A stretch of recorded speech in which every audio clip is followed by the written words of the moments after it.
Hello गाइजहरू, म चाहिँ सदा चाहिँ आज पनि ड्युटीमा हिँडिसकेँ है। के गर्नु, हिजो पो आइतबार थियो र छुट्टी मनाइयो, जे होस् है। तर बाँकी 6 दिन त अब ड्युटी गर्नु पर्यो, नत्र त फेरि अब के गर्नु, कसरी खान लाउनु पुग्छ है।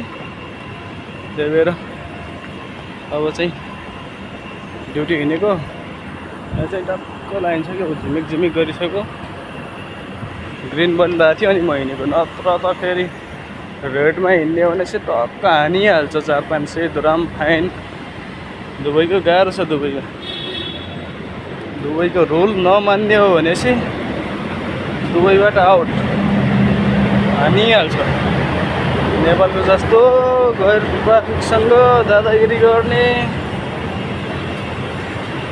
अनि सरकारको विरोध गर्ने त्यस्तो छैन। सेफ्टी पनि छ दुबईमा, तर रुल पनि मान्नुपर्छ। के गर्ने, नेपालमा सबै कुरा चाहिन्छ अरे, तर रुल चाहिँ मान्दैन उनीहरूले।